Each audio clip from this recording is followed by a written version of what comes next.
Con una orden de desalojo en el bolsillo, Clara Rivas reza por un milagro para salvar su ONG. Un auto de lujo se detiene y de él desciende el donante millonario, Sebastián Escalante, el hombre que la abandonó cruelmente hace 8 años.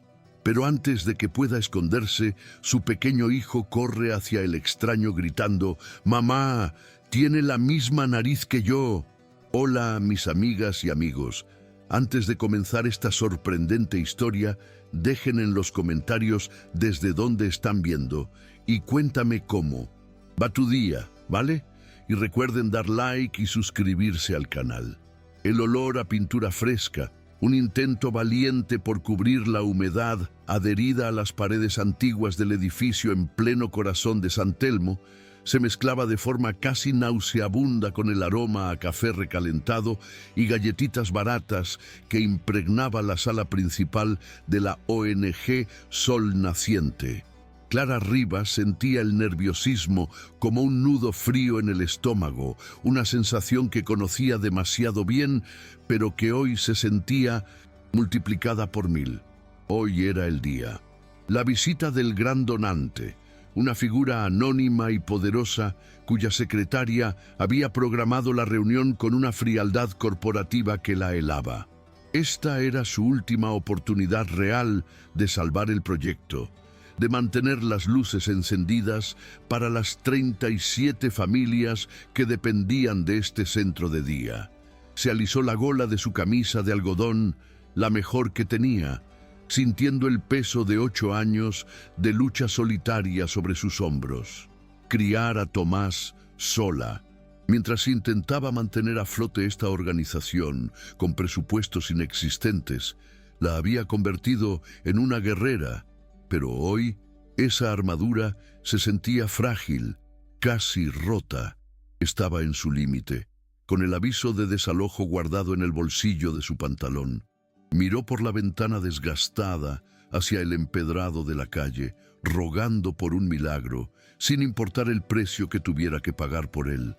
Un sedán negro, de un lujo insultante para las calles angostas y bohemias de San Telmo, se deslizó hasta detenerse frente a la puerta desgastada de Sol Naciente.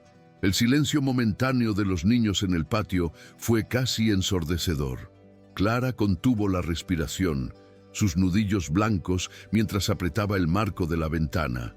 El chófer, impecable, descendió y abrió la puerta trasera.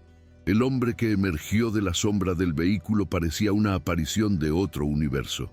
Vestía un traje gris grafito, hecho a medida, que gritaba poder y una riqueza que ella solo había visto en revistas. Era más viejo sin duda, la línea de su mandíbula era más dura, más definida por el tiempo y las responsabilidades, pero era inconfundiblemente él. El aire abandonó los pulmones de Clara en una exhalación dolorosa, como si le hubieran dado un golpe directo en el pecho. Sebastián Escalante. El nombre resonó en su mente como el eco de una explosión antigua. El hombre que, 8 años y medio atrás, la había destrozado por teléfono, llamándola un error y un peso muerto del que necesitaba liberarse para seguir el camino que su familia exigía. Estaba allí, en la puerta de su vida, en la puerta de su fracaso. El pánico la paralizó. Su primer instinto fue correr, esconderse, tomar a Tomás y encerrarse en la pequeña oficina trasera, pero sus pies estaban pegados al suelo de baldosas gastadas. Sebastián Escalante levantó la vista, sus ojos grises, esos mismos ojos que la habían mirado con adoración, y luego con una frialdad calculadora, escanearon la fachada desconchada del edificio con una expresión indescifrable, la de un inversor evaluando una propiedad en ruinas. Aún no la había visto. Estaba a punto de dar un paso atrás, de intentar desaparecer, cuando una voz aguda y clara rompió la tensión. «¡Mamá, mira! El señor tiene la misma nariz que yo». Tomás, su hijo de 7 años, pura energía e inocencia, salió corriendo como una pequeña bala humana, pasando entre sus piernas y deteniéndose abruptamente a escasos centímetros de los zapatos lustrados de Sebastián. Sostenía en alto un dibujo de un dinosaurio verde, ajeno a la bomba que acababa de detonar. Sebastián Escalante se congeló. Su mirada, que había estado fija en el edificio, bajó bruscamente. Pasó del rostro pálido y aterrorizado de Clara, a quien acababa de reconocer con un impacto visible, al rostro del niño que lo miraba con curiosidad. Un niño que era un espejo, una réplica exacta de las fotografías de su propia infancia que descansaban en los álbumes de cuero en la mansión de Recoleta. El mundo se detuvo. El bullicio de San Telmo, los gritos de los otros niños, el motor del auto, todo se desvaneció en un zumbido agudo. Sebastián sintió que la sangre abandonaba su rostro, dejándolo frío bajo el sol de la mañana porteña. No era posible. Clara, aquí, dirigiendo este lugar, y este niño, el niño, volvió a mirar a Clara y en esa fracción de segundo todo el peso de su historia no resuelta. La llamada cruel, la presión de su madre, el matrimonio estratégico con una mujer que nunca amó y que ahora estaba muerta, se estrelló contra él. La culpa que había enterrado bajo capas de luto y trabajo surgió con una violencia inesperada. Clara, recuperando una fracción de su compostura, agarró a Tomás por el hombro con una fuerza que hizo que el niño se sobresaltara. «Tomás, entra, ahora mismo, anda con la señorita Berta». Su voz era un cuchillo, afilada por el pánico. Tomás, confundido por la reacción de su madre y la mirada fija del extraño, frunció el ceño, pero obedeció, desapareciendo por el pasillo. Sebastián Escalante, el CEO que dirigía juntas de miles de millones, no podía articular una sola palabra. Había venido aquí buscando redención, una forma de limpiar su conciencia donando el dinero de su difunta esposa, y se había encontrado con el fantasma de su mayor cobardía, y ese fantasma sostenía la mano de un niño que era, innegablemente, sangre de su sangre. Con una rigidez que le costaba mantener, Clara lo guió a su oficina, que en realidad era un armario de escobas, glorificado, apenas lo suficientemente grande para un escritorio metálico abollado y 2 sillas plegables. El aire allí era aún más denso. Sobre el escritorio, las carpetas estaban abiertas, exponiendo los números rojos que la atormentaban por las noches. La notificación de desalojo estaba anclada bajo un vaso de lápices. El silencio entre ellos era tan pesado que amenazaba con aplastarlos. Sebastián entró, su imponente figura llenando el espacio minúsculo, sus ojos grises absorbiendo cada detalle de la pobreza funcional del lugar. Finalmente habló, su voz más grave de lo que ella recordaba. Clara. El simple sonido de su nombre en sus labios la hizo estremecerse, una mezcla de rabia y un dolor antiguo que se negó a reconocer. «Señor Escalante», respondió ella, aferrándose a la formalidad como a un salvavidas. «Le agradezco que haya venido. Como verá, Sol Naciente necesita ayuda urgente. No sé qué le habrá contado mi asistente sobre nuestra situación, pero la realidad es...». Hizo un gesto amplio, abarcando las paredes descascaradas. «Atendemos a 37 niños de este barrio. Les damos desayuno, almuerzo, apoyo escolar y, francamente, un lugar seguro mientras sus padres trabajan. Pero la última subvención del gobierno fue cortada y las donaciones privadas se secaron. Estamos a 30 días del cierre». Odiaba cada palabra, odiaba la vulnerabilidad, odiaba que su salvación o su ruina dependiera de él. Sebastián apenas la escuchaba. Su mente estaba en cortocircuito, reproduciendo en bucle el rostro del niño. Tomás. Ella lo había llamado Tomás. Se sentó pesadamente en la silla plegable, que crujió bajo su peso, y miró sus propias manos. Manos que habían firmado acuerdos multimillonarios esa misma mañana, pero que se habían sentido completamente impotentes mientras sostenían la mano de su esposa, Martina, durante los últimos meses de su enfermedad. Había quedado viudo hacía un año.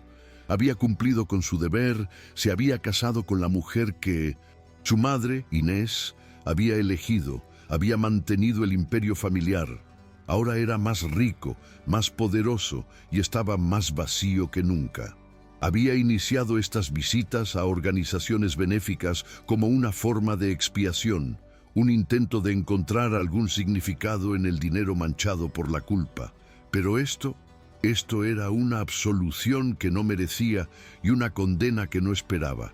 Clara, el niño, comenzó, su voz ronca, incapaz de mantener el tono profesional.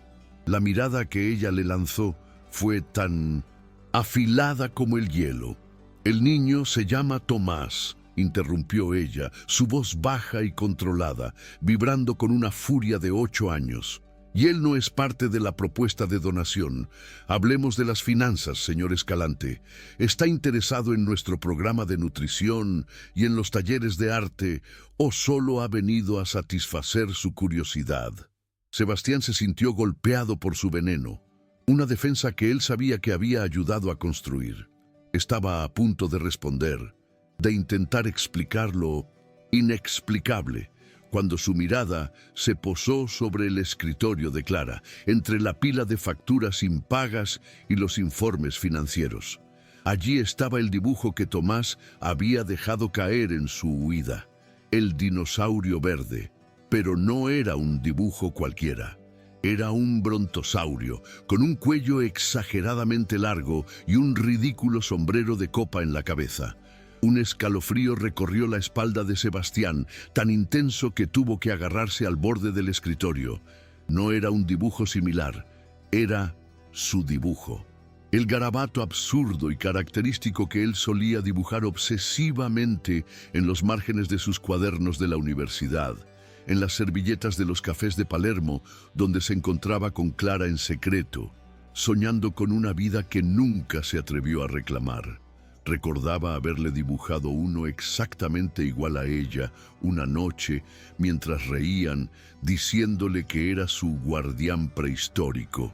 Extendió la mano, sus dedos temblando visiblemente, y rozó el papel de mala calidad. La coincidencia era imposible. Levantó la mirada del papel hacia sus ojos. La máscara del CEO de Escalante Holdings se había desvanecido por completo. El hombre que la miraba ahora era el Sebastián que ella recordaba, pero fracturado, crudo y desesperado. Sostuvo el dibujo en el aire, el papel temblando entre sus dedos. ¿De dónde sacó esto, Clara? Su voz era apenas un susurro. La palidez del rostro de Clara fue respuesta suficiente. Ella conocía ese dibujo, el original, garabateado en una servilleta, del Café Tortoni. Estaba guardado en una vieja caja de zapatos en el fondo de su armario, junto con la única foto que tenían juntos y la prueba de embarazo positiva. «Es solo un dibujo, señor Escalante», dijo, intentando sonar despectiva, pero su voz tembló. «A los niños les gustan los dinosaurios. Probablemente lo vio en un libro». Sebastián se puso de pie abruptamente, la silla plegable golpeando la pared detrás de él. El pequeño espacio se sintió claustrofóbico. «No me mientas, Clara. Por favor, no ahora». Vi su rostro, vi mi rostro en él, y este dibujo es mío. El silencio se estiró, cargado con 8 años de secretos y dolor. Se acercó un paso más, sus ojos grises suplicando. «Tiene 7 años, ¿verdad? Cumplió 7. ¿Cuándo? ¿En marzo?» Clara retrocedió instintivamente, chocando contra el archivador. No respondió, solo lo miraba, respirando agitadamente, atrapada. «Respóndeme por el amor de Dios», suplicó él, su voz quebrándose por primera vez. «Es mi hijo». Clara lo miró, y por un instante, el hombre quebrado frente a ella casi la hizo flaquear. Pero entonces recordó esa noche, sola en un departamento alquilado, vomitando por las náuseas matutinas, mientras el teléfono sonaba y su voz, fría y distante, le decía que lo suyo había sido una distracción juvenil. La furia, una vieja amiga protectora, regresó con toda su fuerza, eclipsando el miedo. Sí, susurró, y la admisión fue como arrancar una costra. Sí, es tuyo. Sebastián retrocedió, como si lo hubiera golpeado, apoyando una mano temblorosa en la pared para sostenerse. El color abandonó su rostro.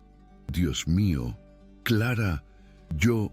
Pero escúchame bien, Sebastián, continuó ella, su voz ganando una fuerza gélida, la voz de la directora de la ONG, la voz de una madre leona. Tú no eres su padre. Tomás tiene una madre, y soy yo. Yo soy su madre y su padre. Yo estuve en cada fiebre, en cada pesadilla, en cada cumpleaños. Tú renunciaste a ese derecho con una llamada telefónica de 2 minutos. Clara, por favor, yo no sabía. No, no sabías porque no te importó saber. Desapareciste, me bloqueaste, me trataste como basura, así que no vengas ahora a hablar de derechos. Fue mi madre. La presión, intentó él débilmente. No me importa tu madre, no me importa tu presión, ni tu matrimonio, ni tu luto, espetó ella señalando la puerta. Y ciertamente no necesito tu lástima. Sebastián luchaba por respirar, su mundo reconfigurándose en tiempo real. Un hijo. Tenía un hijo de 7 años. Un hijo al que había abandonado sin saberlo. Miró los informes financieros sobre el escritorio, los números rojos que representaban la soga alrededor del cuello de Clara. Ella estaba atrapada, y él, irónicamente, también. Pero su trampa de repente tenía un propósito, un ancla. La ONG, dijo finalmente, su voz recuperando un atisbo de su autoridad de CEO, aunque ahora estaba impregnada de una desesperación personal. Tú la necesitas, y yo necesito. Tú no necesitas nada de mí, lo cortó ella implacable.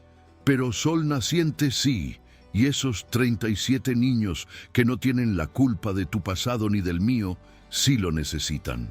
Respiró hondo, sintiendo el poder cambiar de manos por primera vez en 8 años. Ella tenía lo que él ahora deseaba más que cualquier fusión empresarial. Así que aquí está el trato. Necesito salvar este lugar. No aceptaré tu dinero como soborno o como pago por silencio. Si donas, será como cualquier otro donante, aunque la suma sea mayor. Salvarás la ONG, no a mí. Él la miró asombrado por su fuerza. Lo que sea, Clara. El dinero no es problema. Sí lo es, replicó ella. No quiero tu fortuna. No quiero que nos compres. Necesito exactamente lo que cuesta mantener esto abierto por 2 años. Ni un peso más. Y la segunda condición, la innegociable.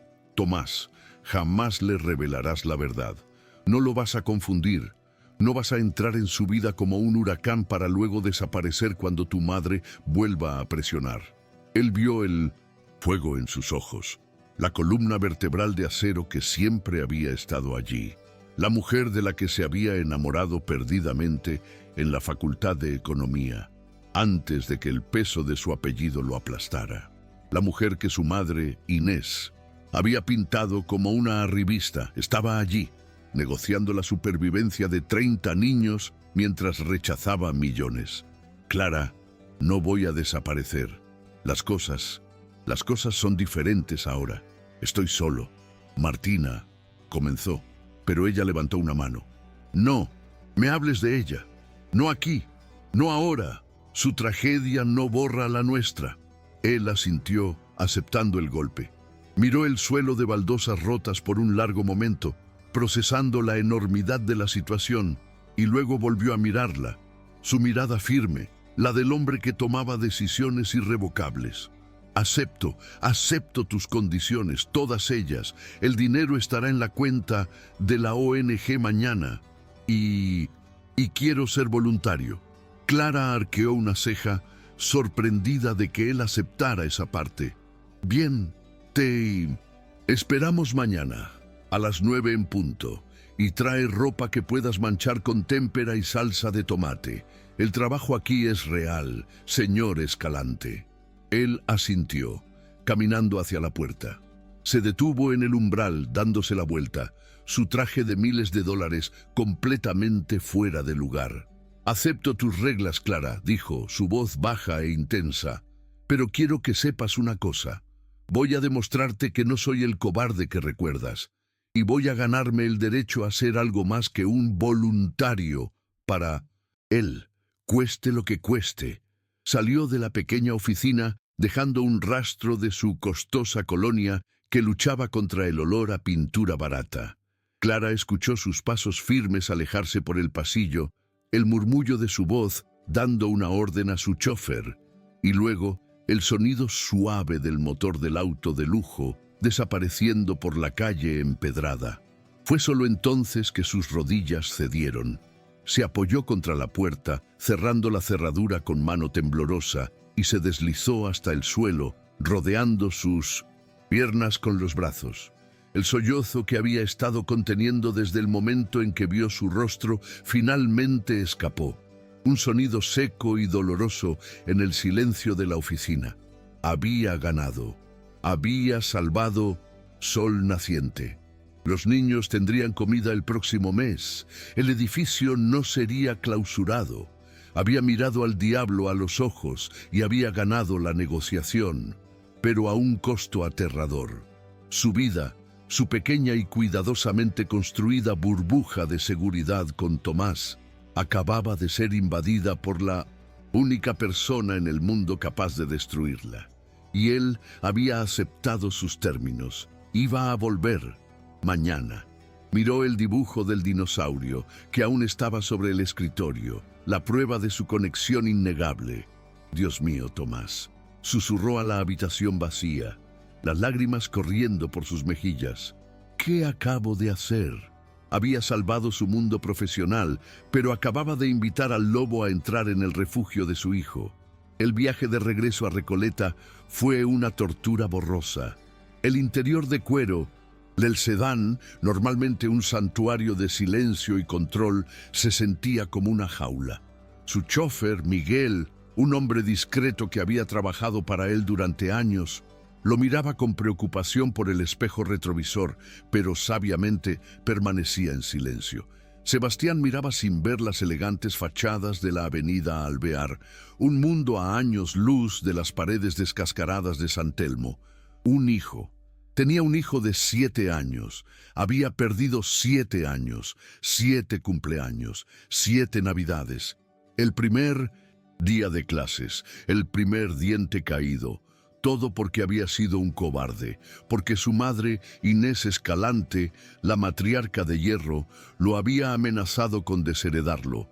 Había llamado a Clara una distracción vergonzosa, una chica de clase baja que solo buscaba su dinero y que mancharía el ilustre apellido familiar.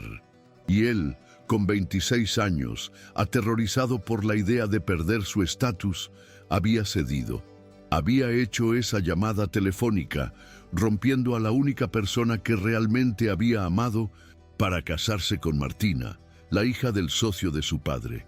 Una buena mujer, tranquila, frágil, que había aceptado el matrimonio de conveniencia con resignada tristeza y había muerto de la misma manera. Y ahora, el universo, en una broma cruel y magnífica, le presentaba un hijo vibrante, sano, lleno de vida, que lo había mirado con sus mismos ojos. «Miguel», dijo de repente, su voz tan ronca que el chofer casi dio un respingo. «Cancela mi junta de las 3 y llama a mi abogado personal. Necesito que venga a mi casa, ahora. Necesito reestructurar mi testamento inmediatamente». Esa noche, mucho después de que Tomás se durmiera, aferrado a un peluche de dinosaurio, Clara se sentó en el suelo de su pequeño pero ordenado departamento en un edificio antiguo de Almagro. El silencio zumbaba en sus oídos. Sacó una vieja caja de zapatos de debajo de su cama, el único archivo de su vida anterior. El aire pareció enrarecerse mientras levantaba la tapa. Allí estaba, la prueba de embarazo, positiva, con sus dos líneas azules desvaídas que habían cambiado su vida. La única fotografía que conservaba de ellos dos, tomada en una cabina de fotos instantáneas en una feria, riendo como locos, él con 20 años y ella con 19, luciendo estúpidamente enamorados y ajenos al abismo de clase que los separaba.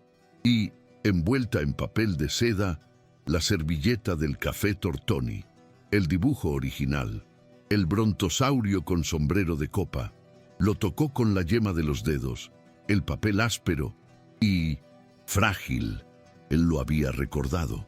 Ese, se dio cuenta, era el verdadero peligro. No era su dinero, ni siquiera su presencia, era que él recordaba. El hombre que había llegado hoy no era solo el CEO Sebastián Escalante. Seguía siendo, en algún lugar debajo de ese traje caro, el Sebastián que dibujaba dinosaurios en servilletas. Ella había construido una fortaleza inexpugnable alrededor de su corazón y del de su hijo durante 8 años. Y hoy, él no solo había llamado a la puerta, lo había encontrado con la llave en la mano. A la mañana siguiente, a las 9 menos 1 minuto, Sebastián Escalante cruzó la puerta de Sol Naciente. Esta vez no había sedán de lujo ni chofer. Llegó en un taxi, vestido con unos jeans oscuros que probablemente costaban más que el alquiler mensual de Clara, zapatillas de marca impecablemente blancas y una simple remera negra de algodón de alta calidad. Se veía absurdamente fuera de lugar, como una pantera en un gallinero. El caos matutino de la ONG estaba en pleno apogeo. Niños gritando, olor a tostadas quemadas y una de las voluntarias intentando separar una pelea por un juguete. Clara, que no había dormido un solo minuto, lo observaba desde el umbral de su oficina, con una taza de café barato en la mano y el corazón latiéndole en la garganta. Los niños se detuvieron a mirar al hombre alto y serio. Tomás, que estaba en un rincón construyendo una torre de bloques inestable, levantó la vista. Sus ojos, los mismos ojos grises de Sebastián, se iluminaron con reconocimiento. «Mamá, es el señor de la nariz», gritó abandonando su torre y corriendo hacia él. Sebastián se quedó paralizado, sus manos, acostumbradas a cerrar tratos, colgando torpemente a sus costados. Miró a Clara por encima de la cabeza del niño, sus ojos llenos de una pregunta desesperada, de pánico y de una esperanza aterradora. Clara solo le dio un asentimiento corto y seco. «Tus reglas, Escalante. Bienvenido a mi mundo». «Señor Escalante», dijo Clara, su voz profesional resonando en la sala, obligándolo a romper el contacto visual con el niño. «Bienvenido, Berta», llamó a la cocinera, una mujer robusta y amable de unos 60 años. «Él es nuestro nuevo voluntario. Necesita ayuda en la cocina. Hoy es día de milanesas con puré». La expresión de Sebastián fue impagable. «¿La cocina?» Él, que tenía un chef personal. Berta se secó las manos en el delantal y le sonrió, ajena a la tensión. «Ponga sus cosas ahí, jefe, y lávese bien las manos. Tenemos 20 kilos de papas que no se van a pelar solos». Durante la siguiente hora, Sebastián Escalante, el hombre cuya última decisión había afectado la economía de 3 países, se encontró en una cocina húmeda, con un delantal de plástico ridículo, con un estampado de patitos, luchando contra un pelador de papas desafilado. Se cortó el pulgar. Los niños que pasaban corriendo se reían de su torpeza. Clara lo observaba desde lejos, con una mezcla de satisfacción vengativa y un dolor punzante. Después de un rato, Tomás se acercó, sigilosamente observándolo fruncir el ceño ante una papa. «No sabes cómo hacerlo, ¿verdad?» Sebastián levantó la vista, sorprendido. Su hijo le estaba hablando. Tragó saliva. «No, la verdad es que no. Soy bastante malo en esto». Tomás suspiró con la impaciencia de un niño de 7 años. «No, mira, es así», dijo, tomando el pelador con su mano pequeña y demostrando el movimiento. «¿Ves? Tenés que moverlo así, rápido, para que no se trabe». Sebastián lo observó, hipnotizado, sintiendo que su corazón se rompía y se recomponía al mismo tiempo. El almuerzo fue un caos de bandejas de metal, jugo derramado y gritos. Sebastián, intentando mantener su dignidad mientras servía porciones de puré, terminó con una mancha considerable en su remera de diseñador. Pero Tomás se había pegado a él como una sombra. Mientras Sebastián limpiaba una mesa, el niño se sentó frente a él. «Yo me llamo Tomás Rivas. Tengo 7. ¿Vos cómo te llamas?» Sebastián dejó el trapo sobre la mesa, su corazón latiendo con fuerza. «Me llamo Sebastián». «Como mi abuelo», dijo Tomás, balanceando las piernas. «Pero mi abuelo se murió antes de que yo naciera. Mi mamá me lo dijo». «Ah». Fue todo lo que Sebastián pudo decir, sintiendo el peso de esa mentira piadosa. «Me gustan mucho tus dibujos», dijo Sebastián en voz baja, asegurándose de que Clara no estuviera cerca. «Especialmente el del dinosaurio con sombrero». Tomás se iluminó. «Sí, es mi favorito. ¿Sabes un secreto?». Se inclinó hacia adelante. «No sé por qué lo dibujo así. Simplemente me gusta. Y mi mamá tiene uno igualito, pero más viejo, guardado en su caja secreta». Clara, que estaba parada en el marco de la puerta de la cocina, escuchó esa última frase. Sintió que el suelo desaparecía bajo sus pies. Esto era exactamente lo que temía. La conexión no era forzada, era innata, instantánea y absolutamente peligrosa. Estaba jugando con fuego y el incendio acababa de empezar. Al final del día, Sebastián estaba cubierto de sudor, pintura, de dedos y restos de puré. Estaba más agotado físicamente que después de una junta de 12 horas, pero sus ojos, cuando encontraron a Clara en la oficina, tenían una luz que ella no había visto en 8 años. Estaba más ligero. «Volveré mañana», dijo, su voz tranquila. No era una pregunta, era una declaración. Clara levantó la vista de sus planillas, intentando mantener su expresión de acero. «Bien, mañana toca limpiar los baños. La plomería es de 1940, así que buena suerte». Lo estaba retando a renunciar. Él simplemente asintió sin inmutarse. «Estaré aquí. Clara, gracias». «No me agradezcas», espetó ella, aunque su corazón dio un vuelco. «Haz esto por los niños, o hazlo por tu conciencia manchada. Francamente no me importa, pero mantén tu distancia con Tomás. Lo digo en serio, Sebastián. Lo vi hoy. No lo alientes». Él la miró, y la máscara de Sio volvió por un segundo, pero estaba rota por la emoción. «Él es increíble, Clara. El trabajo que has hecho, criarlo, es increíble». Se fue antes de que ella pudiera formular una respuesta. Clara se quedó mirando la puerta cerrada, su resolución de hierro comenzando a resquebrajarse por los bordes. La amenaza de su madre, Inés, era algo que podía manejar. La ira hacia Sebastián era un combustible, pero su admiración, su arrepentimiento genuino, eso era infinitamente más peligroso. Las siguientes 3 semanas fueron un ejercicio surrealista de mundos en colisión. Sebastián Escalante, el hombre que reestructuraba deudas soberanas antes del almuerzo, aprendió a la fuerza la brutal logística de dirigir una ONG con recursos mínimos. Fiel a su palabra, Clara no le dio tregua. El segundo día, le entregó un par de guantes de goma amarillos y un cepillo, señalando el baño de niños, donde un inodoro de la década de 1940 había decidido desbordarse.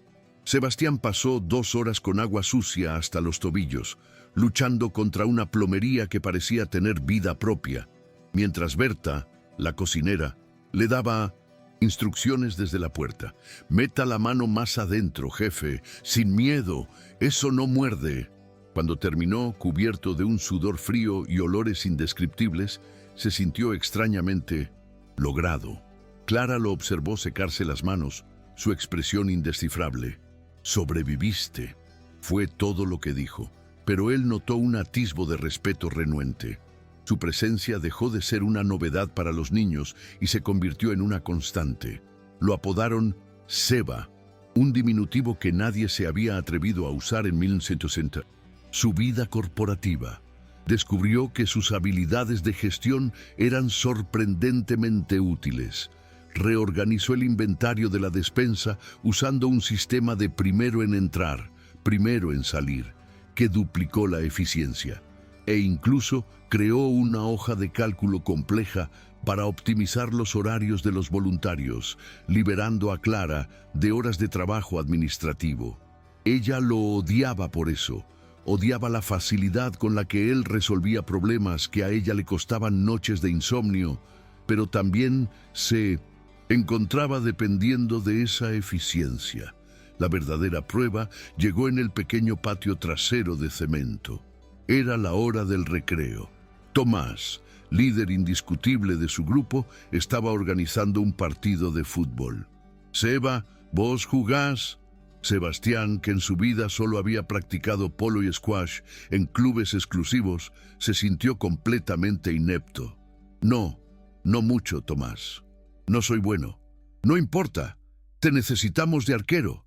Sos alto». Lo que siguió fue una humillación cómica. Los niños, ágiles y acostumbrados al terreno irregular, corrían en círculos a su alrededor. Tomás, con una habilidad innata, le metió 3 goles entre las piernas en menos de 5 minutos.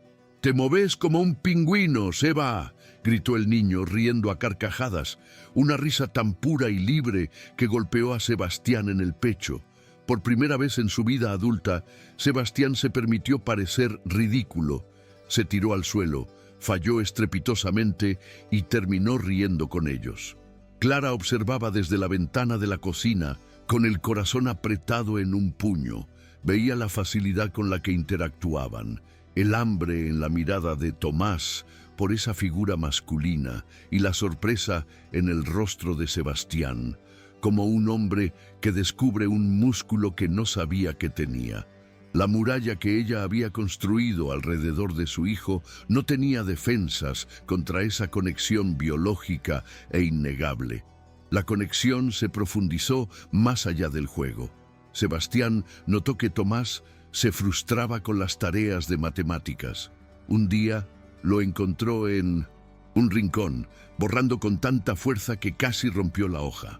«Odio esto», masculló el niño. Sebastián se sentó a su lado en la silla diminuta. «¿Qué es lo que odias? ¿Los números?» «No, es que no se quedan quietos. La señorita dice que tengo que sumar, pero yo veo cómo se separan». Sebastián miró el problema. En lugar de explicarlo como un maestro, lo explicó como un estratega. «Mira, no son números, son bloques. Tenés 10 bloques y te piden que les des 3 a tu amigo. ¿Cuántos te quedan? Ahora, ¿qué pasa si esos bloques son dinero? Tenés 10 pesos y la gaseosa cuesta 3. De repente, la lógica hizo clic en el cerebro de Tomás. Era la misma mente analítica. Para el final de la tarde, Tomás estaba resolviendo divisiones simples. El niño lo miró con una admiración pura. «Sos más inteligente que mi mamá en esto». Clara, que traía una bandeja de jugo, escuchó el comentario y se detuvo. Sintió una punzada de celos irracionales seguida de una ola de tristeza. Había otra cosa que ella no podía darle, otra pieza del rompecabezas de su hijo que solo Sebastián poseía. La facilidad con la que él había entrado en sus vidas, en su rutina, la aterrorizaba. Estaba perdiendo el control. Una noche, un martes lluvioso, el destino forzó la confrontación. La mayoría de los niños ya se habían ido, pero Clara se había quedado hasta tarde revisando las finanzas, ahora estabilizadas por la donación de Sebastián. Él estaba en la oficina con ella, revisando el plan de estudios del taller de computación que se había ofrecido a implementar, cuando un sonido sordo, seguido de un grito de Berta, resonó desde la cocina. Una de las tuberías principales, antigua como el edificio, había reventado. El agua brotaba a chorros, inundando el suelo. Durante 1 hora trabajaron codo a codo en un caos de baldes, trapos y pánico. Sebastián, sin dudarlo, se metió debajo del fregadero para cerrar la llave de paso, arruinando su camisa cara mientras Clara le pasaba herramientas. Cuando el flujo finalmente se redujo a un goteo, ambos estaban empapados, exhaustos y cubiertos de óxido. Estaban solos en la cocina oscura y húmeda, el sonido de la lluvia golpeando las ventanas. La adrenalina se disipó, dejando un silencio cargado. Clara se apoyó contra la pared, temblando ligeramente por el frío. Sebastián la observó, su cabello pegado a la frente, su rostro manchado de suciedad. Ya no era la directora de la ONG ni el CEO. Eran solo 2 personas en una cocina rota. ¿Por qué?, susurró Clara. Al silencio, la pregunta que había estado carcomiendo sus noches durante 8 años. Sebastián, que estaba escurriendo un trapo, se detuvo. ¿Por qué, Clara? Ella levantó la mirada, sus ojos oscuros brillando de furia y dolor contenidos. Esa llamada, Sebastián. ¿Por qué lo hiciste así? ¿Por qué por teléfono? Me dijiste que era un error, un peso muerto. Ni siquiera tuviste el valor de mencionar a tu madre. Simplemente me borraste. Él cerró los ojos, el recuerdo tan vívido como si fuera ayer. Se apoyó en el mostrador frente a ella, el metal frío bajo sus palmas. Volví de ese fin de semana que pasamos en el Tigre, comenzó su voz ronca. Habíamos hablado de un futuro. Yo estaba eufórico. Entré en la mansión de Recoleta sintiéndome invencible, y ella estaba allí, mi madre, Inés, esperándome en el estudio, como si fuera un tribunal. La lluvia pareció intensificarse mientras él hablaba, su voz bajando, obligándola a inclinarse ligeramente para escucharlo. Tenía un archivo sobre ti, sobre tu familia, sobre tu situación financiera. Lo había investigado todo. Lo puso sobre el escritorio junto a una foto de Martina. El apellido Escalante no se mezcla con la mediocridad, Sebastián, me dijo. Su voz era tan tranquila, eso era lo peor. O eliges tu deber, tu legado, o eliges la calle. Y esa chica solo quiere tu dinero. Te cegó. Clara quería gritarle, decirle que ella nunca había querido su dinero, que solo lo había querido a él. Pero se quedó en 1966. Silencio, paralizada por la cruda confesión. Ella me dio el teléfono, continuó Sebastián, sin mirarla, mirando sus propias manos mojadas. Me dijo, vas a terminar con esto ahora, y vas a usar las palabras que yo te diga para que no haya dudas. Yo tenía 26 años, Clara. Era un cobarde. Siempre he tenido 10 años frente a mi madre. Y elegí el imperio, elegí el dinero, la presión, el deber. Levantó la mirada y la angustia en sus ojos era tan real, tan profunda, que la desarmó. Me casé con Martina 1 año después. Fue un matrimonio vacío, un acuerdo comercial con un certificado. Ella era una buena mujer, pero ambos estábamos cumpliendo una condena. Cuando murió, sentí alivio. Y la culpa de ese alivio me está matando. Pero nada se compara con la culpa de esa llamada telefónica. He lamentado cada maldito día haber sido tan débil. La confesión quedó suspendida en el aire húmedo entre ellos. La distancia que los separaba era de apenas 1 metro, pero se sentía como un abismo y al mismo tiempo como si no hubiera distancia en absoluto. Él dio un paso vacilante hacia ella. Vio una mancha de óxido en su mejilla y sin pensar levantó la mano para limpiarla. Sus dedos rozaron su piel. Fue una descarga eléctrica. El gesto fue tan íntimo, tan tierno, que rompió la última barrera de Clara. El contacto de su piel la hizo respirar hondo y sus ojos se llenaron de lágrimas que se negó a derramar. Habían pasado 8 años. 8 años de anhelo reprimido, de odio, construido sobre una base de amor traicionado. Él no apartó la mano, su pulgar descansando suavemente sobre su pómulo. Clara, susurró, su voz quebrada.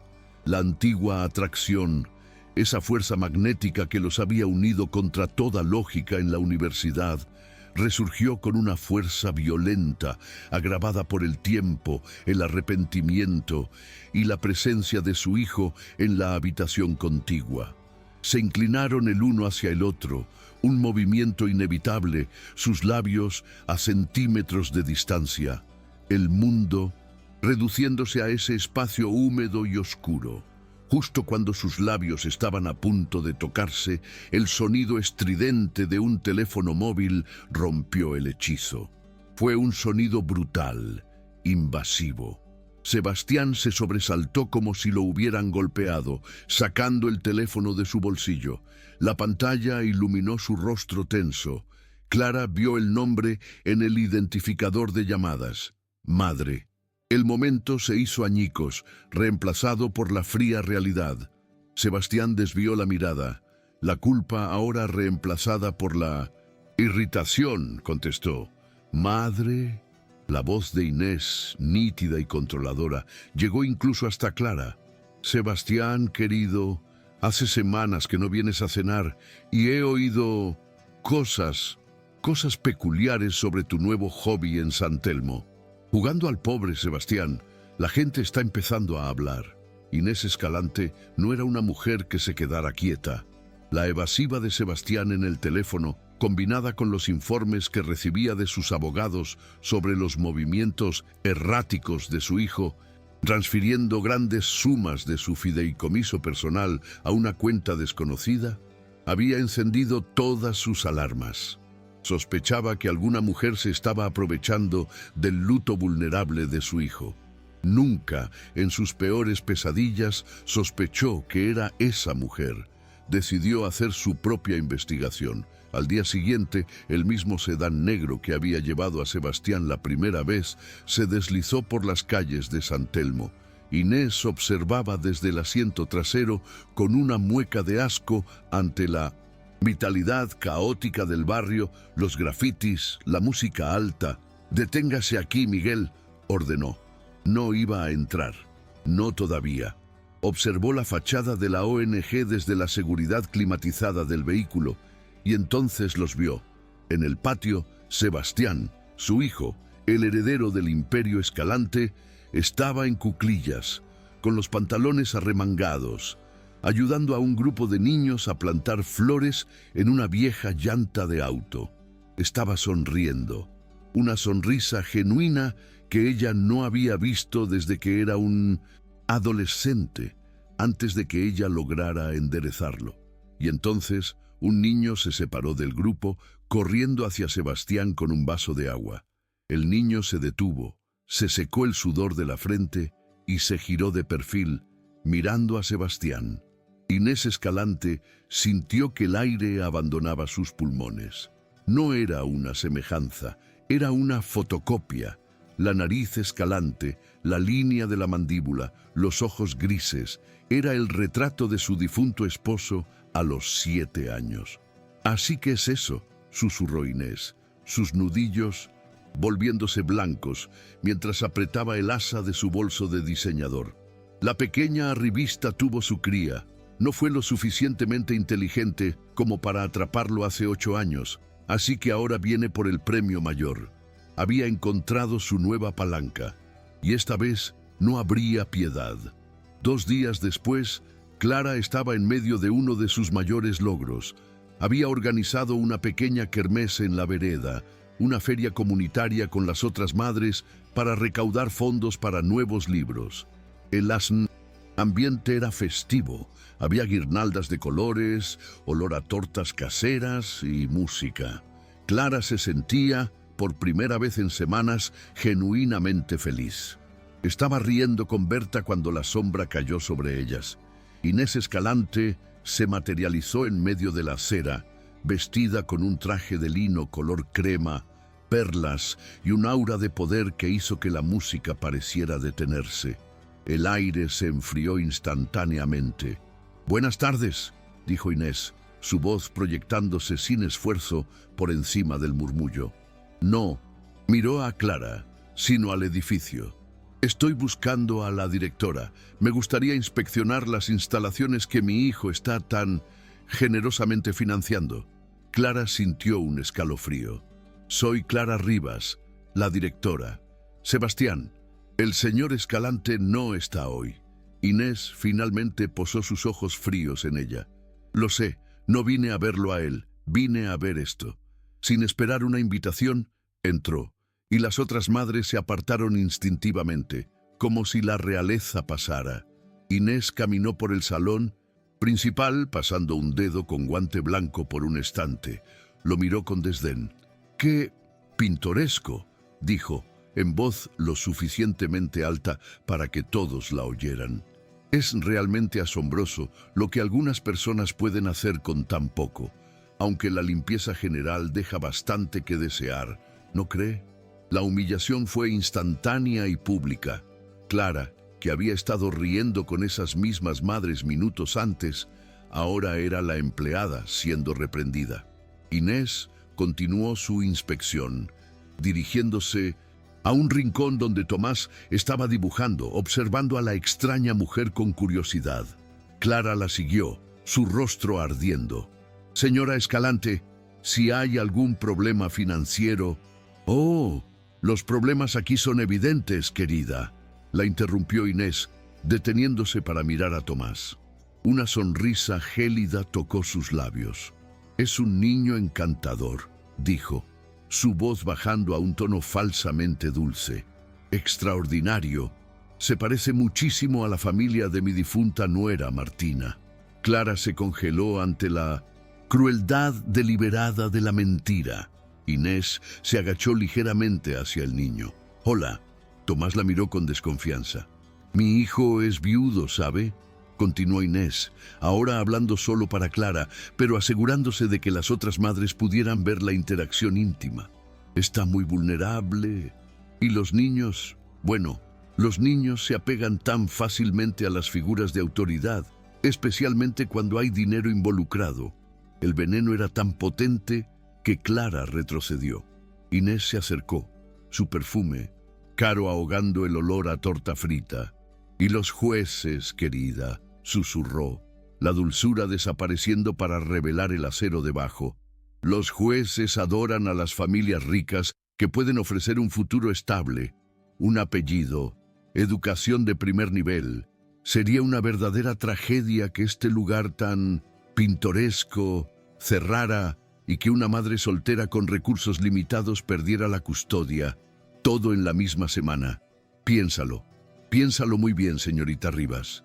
Inés se enderezó, alisando su traje color crema, una sonrisa de victoria en sus labios.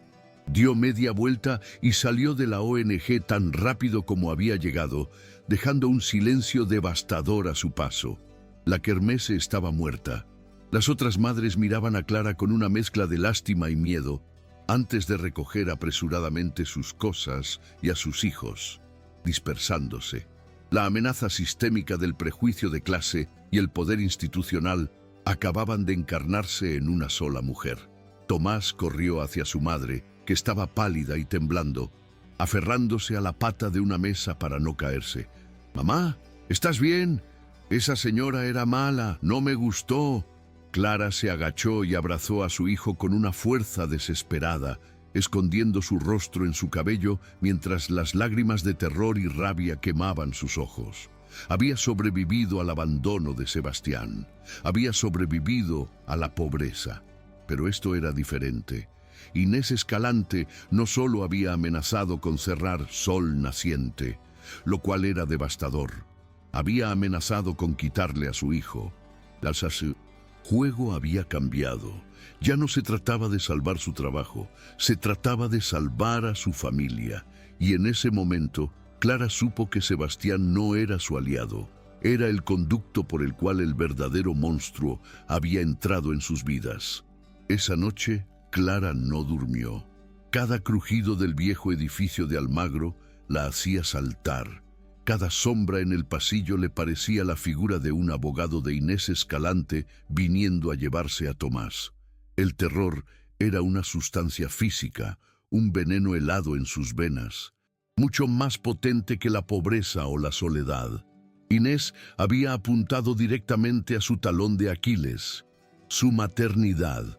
Cuando Sebastián llegó a la mañana siguiente, puntualmente a las 9, con el entusiasmo de quien retoma una conversación interrumpida y la esperanza brillando en sus ojos, se encontró con una mujer que no reconoció. Clara lo esperaba en la puerta, con los brazos cruzados, su rostro una máscara pálida de hostilidad. No llevaba su habitual delantal, llevaba su abrigo, lista para la batalla. «No podés entrar, Sebastián», dijo, su voz tan muerta como las hojas de otoño en la vereda. El optimismo de Sebastián se evaporó. «¿Clara? ¿Qué pasa? ¿Es por lo de anoche? ¿Por mi madre? ¿Qué pasa?», repitió ella con una risa seca, carente de humor. «Lo que pasa es que tu madre vino ayer, aquí, a mi kermés, y me amenazó, delante de todos, delante de Berta, delante de las otras madres, pero sobre todo delante de mi hijo». La confusión de Sebastián se transformó en horror. «Dios mío, ¿qué te dijo?» «Me dijo que los jueces adoran a las familias ricas. Me dijo que sería una tragedia que una madre soltera con recursos limitados perdiera la custodia de su hijo. Me humilló Sebastián y luego me amenazó con quitarme a Tomás. ¿Entendés? Tu madre va a usar tu fortuna para robarme a mi hijo». Sebastián sintió que la sangre le hervía y se le helaba al mismo tiempo. «No, Clara, ella no lo haría, yo no la dejaría. Voy a hablar con ella, voy a detenerla». «No podés». «¡Detenerla!», gritó Clara, y esta vez el pánico se filtró a través de la ira. «No la detuviste hace 8 años, y no podés detenerla ahora. Vos sos su arma. Tu presencia aquí es lo que la trajo, es tu dinero lo que le da el poder. Ayer casi nos besamos, ¿y sabes lo que pasó? Su llamada. Ella siempre gana, Sebastián». Sacudió la cabeza, retrocediendo un paso, como si él estuviera físicamente contaminado. «Se acabó. Andate, quédate lejos de nosotros, quédate lejos de mi hijo. Ella ganó.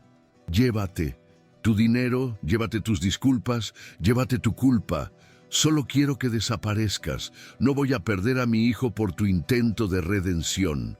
Cada palabra fue un golpe. «Clara, por favor», suplicó él, extendiendo una mano. «¡No!», gritó ella, y esta vez Tomás, que escuchaba desde el pasillo, empezó a llorar. Clara se giró, corrió hacia su hijo, lo alzó en brazos y lo abrazó con una fuerza protectora. Miró a Sebastián por encima del hombro de Tomás, sus ojos llameando con una decisión final, inquebrantable. «No vuelvas, nunca más. Si alguna vez sentiste algo por mí, o si sentís algo por él, no vuelvas». Sebastián se quedó en la vereda, paralizado, viendo cómo ella cerraba la puerta de sol naciente en su cara. El sonido del cerrojo girando fue el sonido de un final definitivo. El exilio era completo. La caída fue rápida y brutal. La victoria de Clara al echar a Sebastián duró exactamente lo que tardó en revisar su correo electrónico esa tarde. El segundo gran patrocinador de la Ogui, una panificadora local que había apoyado el centro durante 3 años, retiraba sus fondos. El correo era vago. Reestructuración interna, reasignación de fondos de caridad. Pero Clara sabía la verdad. Era la mano larga de Inés Escalante, cerrando el puño. La donación de Sebastián había cubierto la deuda inmediata, pero no podía sostener la operación a largo plazo sin el apoyo complementario. Ahora, con ambos patrocinadores fuera, estaba de vuelta en el punto de partida, pero peor. Había probado la esperanza y ahora estaba sola, habiendo expulsado a la única persona que podría haberla ayudado. El evento de recaudación de fondos programado para el final de la semana, que se suponía que era una celebración de la supervivencia de la ONG, ahora se cernía como su funeral público. Todo estaba perdido. Se sentó en la pequeña oficina, el silencio del edificio ahora opresivo, y por primera vez en 7 años no vio una salida. Se permitió llorar, no por Sebastián, sino por los 30 7 niños que se quedarían sin su refugio. La matriarca había ganado. Sebastián no fue a Recoleta a enfrentarse a su madre, no todavía. El cobarde de 26 años que había hecho esa llamada telefónica finalmente había muerto en esa vereda de San Telmo. El hombre que entró en su oficina en el microcentro porteño era alguien nuevo, alguien forjado en la culpa y ahora impulsado por una furia justa. Pasó las siguientes 48 horas no como un hijo, sino como el CEO depredador que era.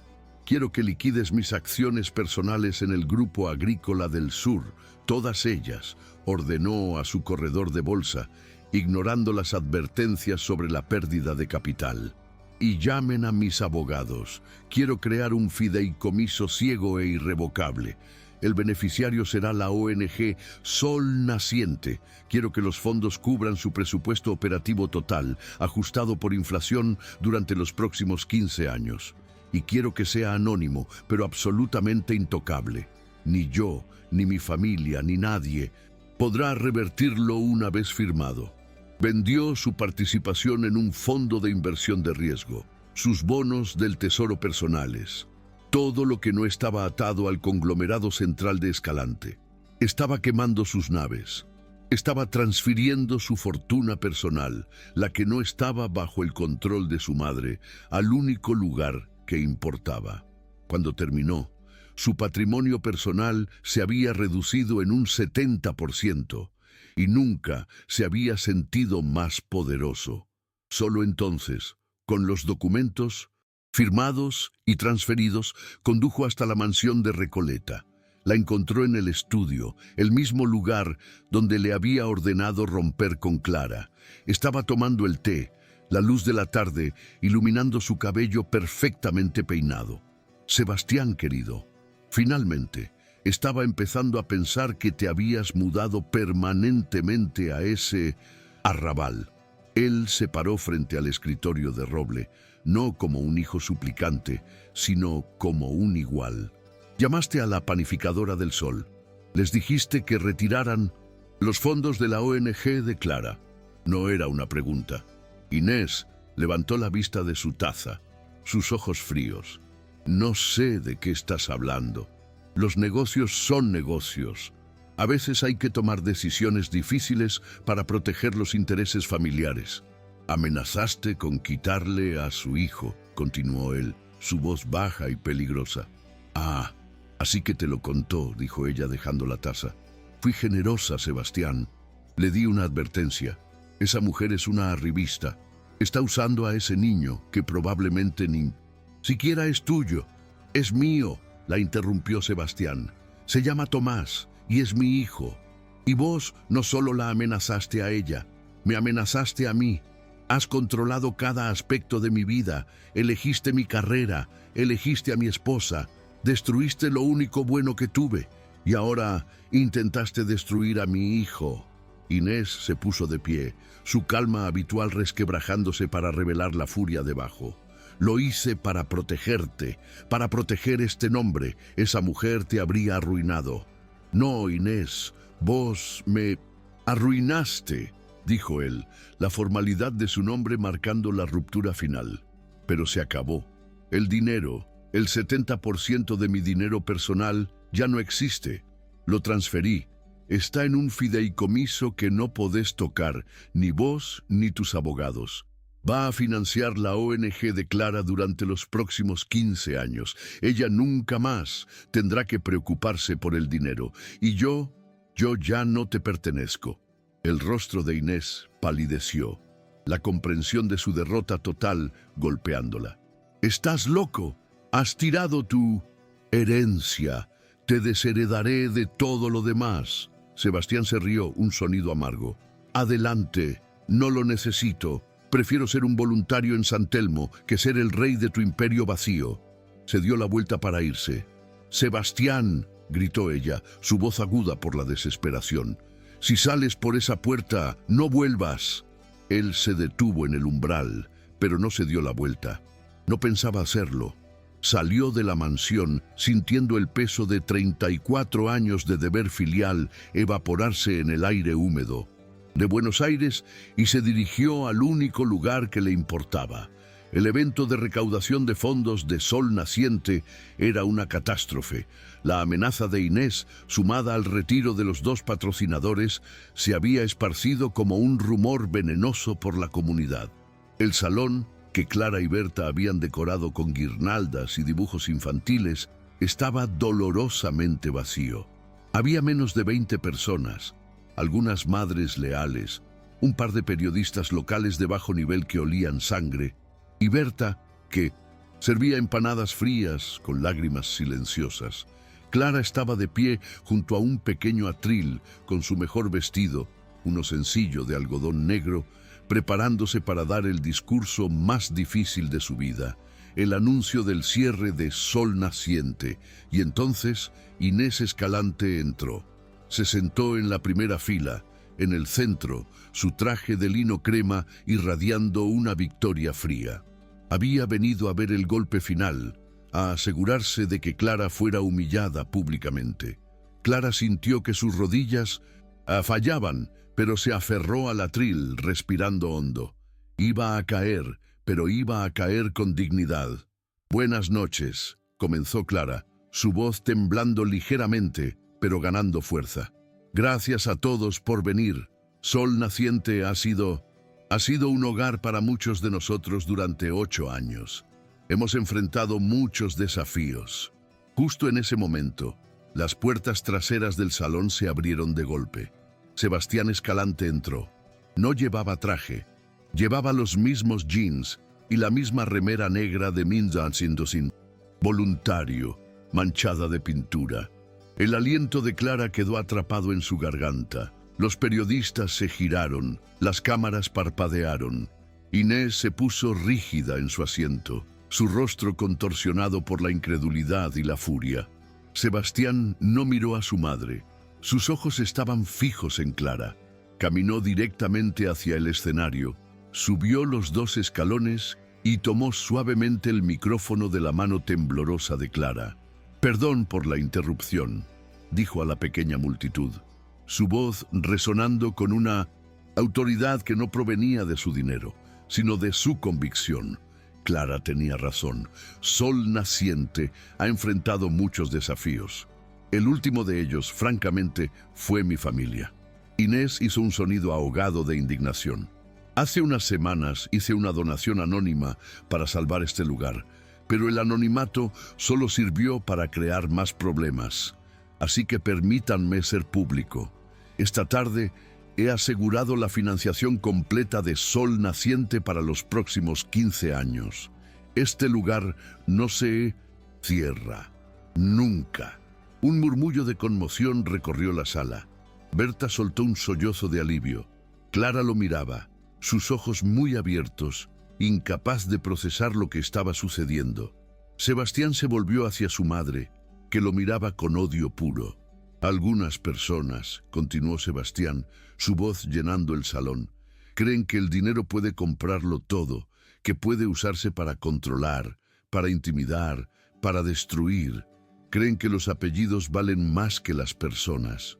Luego se giró hacia Clara y su rostro se suavizó por completo, la ira desapareciendo, dejando solo un arrepentimiento crudo y profundo.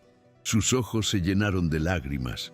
«Pero eso no es lo más importante que tengo que decir». Dio un paso hacia ella, tomando su mano libre. «Hace 8 años yo era un cobarde.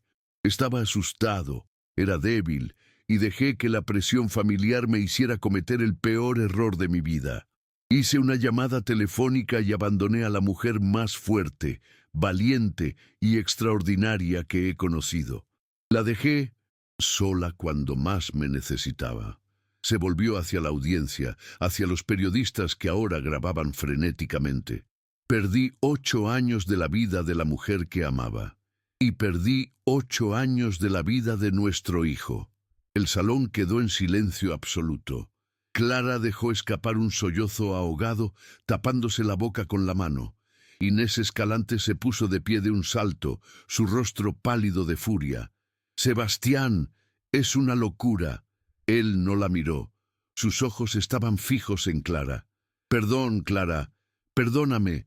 Por favor, delante de todos, delante del mundo, te pido perdón por haber sido un cobarde. Y te doy las gracias por criar a nuestro hijo, por convertir a Tomás en el niño increíble que es.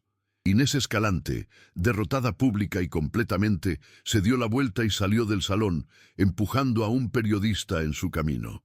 Sebastián soltó el micrófono, que cayó al suelo con un golpe sordo, y usó sus dos manos para sostener a Clara, que ahora lloraba abiertamente, no de miedo, sino de una liberación catártica que había tardado casi una década en llegar. Él la abrazó contra su pecho y en el salón, medio vacío, rodeados por el caos de su confesión, finalmente estaban juntos. 6 meses después, el sol de abril brillaba sobre los bosques de Palermo. El aire era fresco y el olor a pasto recién cortado llenaba el parque.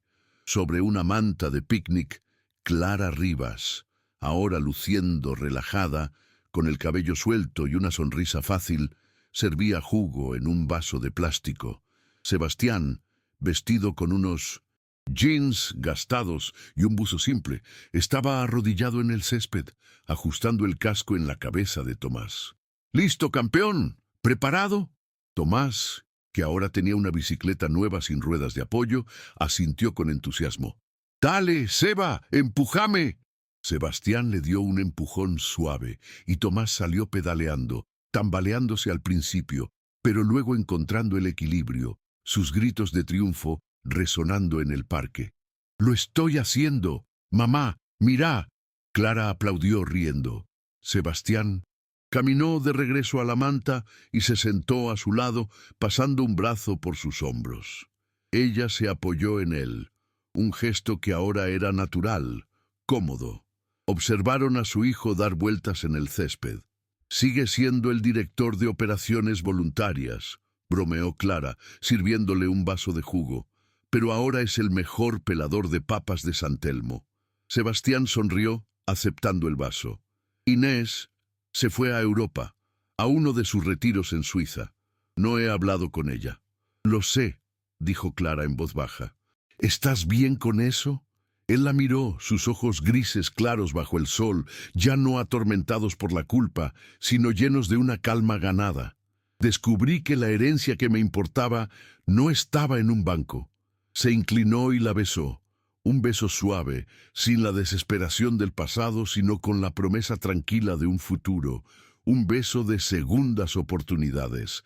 Tomás frenó bruscamente junto a ellos, cubriéndolos de pasto.